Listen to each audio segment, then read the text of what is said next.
Thank you, everyone. I mean, it's just wonderful to see this room and see all of you here, and so many of you have been part of the Institute's work. But I actually want to start by thanking Ryan Coogler and Chloe Zhao. It was such, yes.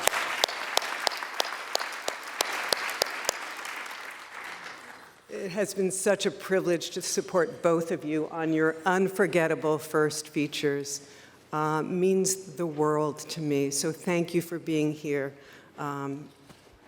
with your full heart for us. For over 4 decades, the Sundance Labs, the festival, have provided unwavering support for a next generation of artists. And at the same time, we've worked with many others in this room, so many in this room, to build an industry and an audience for groundbreaking independent film.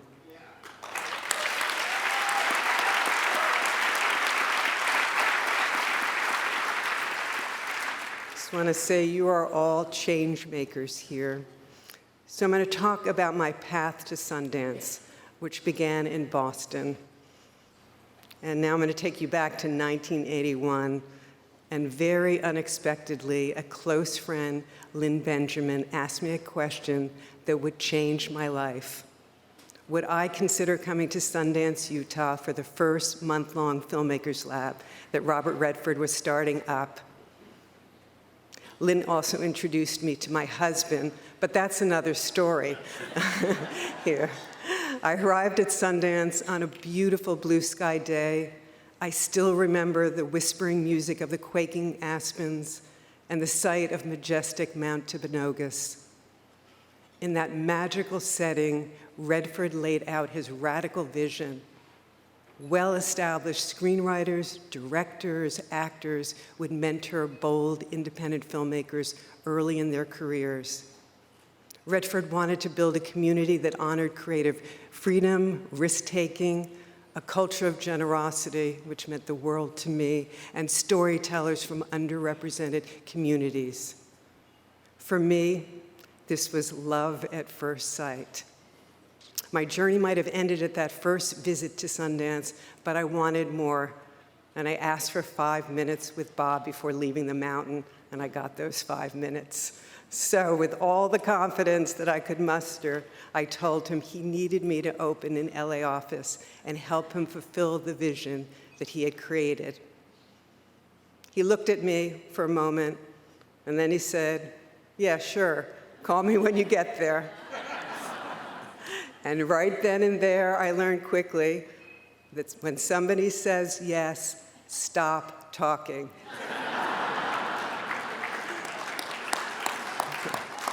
I returned to Boston and thought that maybe I had imagined the conversation. Nervously, I called his assistant the next day, told her what Bob had said. She laughed and said she would check with him and let me know. The next day, I got the call that forever changed my life. So today, with immense gratitude, I'm honored to accept the Jean Hersholt Humanitarian Award in recognition of my lifelong work supporting independent, visionary filmmakers as a founding director of the Sundance Institute.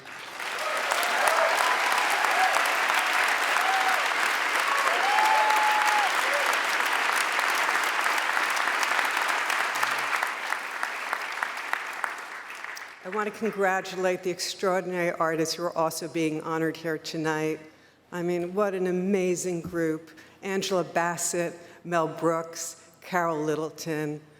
So moved by all of you. And my huge thanks to Janet Yang, Bill Kramer of the Academy, Maria Zenovich for making such a moving short, and for all the governors for this incredible honor. The journey that brought me to this moment was not taken alone, and it was shared every step and every mile with my brilliant colleagues over 4 decades.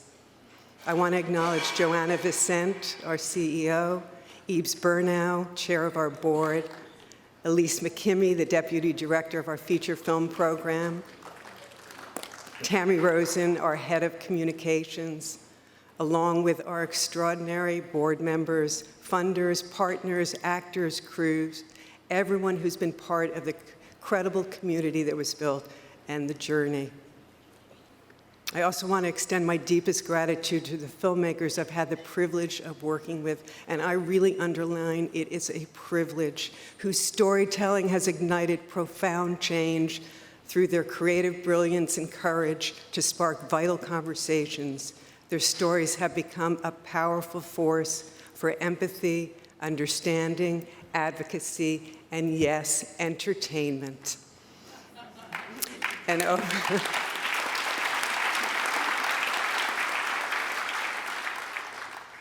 over the past 3 years, the filmmakers who've been celebrated with Academy Awards for Best Picture have all been supported early in their careers by the Sundance Labs and Festival.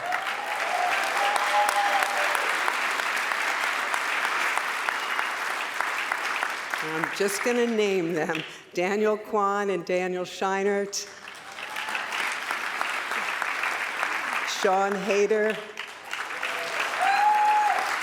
and Chloe Zhao. The labs wouldn't exist without the artists who participate as creative advisors. There are many in this room tonight, including Angela Bassett. We loved having you at the lab.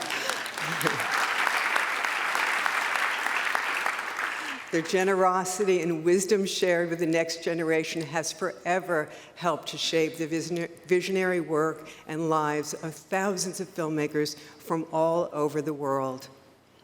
I'm also most deeply grateful for the inspiration provided by my family. I grew up in a house surrounded by my father's art and was immersed in a world where creativity knew no bounds. Warren Satter's work was everywhere, serving as a constant reminder of how art can bring beauty and truth into the world. Equally impactful was the influence of my mother, Helen Satter, a resilient Holocaust survivor who recently celebrated her 100th birthday.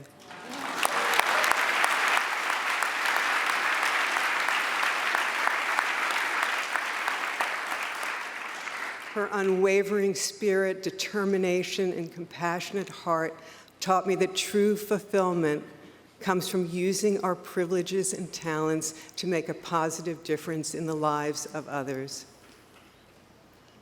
My incredible husband, David Latt,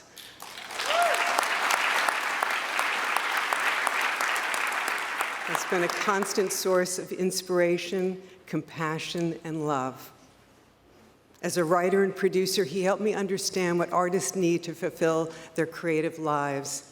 And David has always been there for me, sharing our mutual love of family and giving back. We've experienced profound inspiration and joy with our son, Franklin Latt.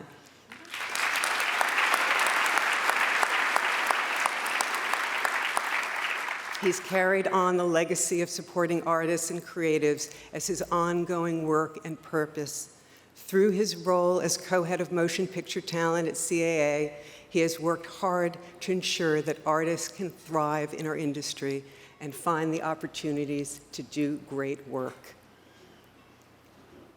I know that many of you are aware that we lost our younger son, Michael Latt, just a month ago, to a tragic act of violence. Michael devoted his career to supporting artists, championing organizations that elevated artists of color, creating inclusive communities, and leveraging storytelling for enduring social change. Tonight, I share this honor with Michael.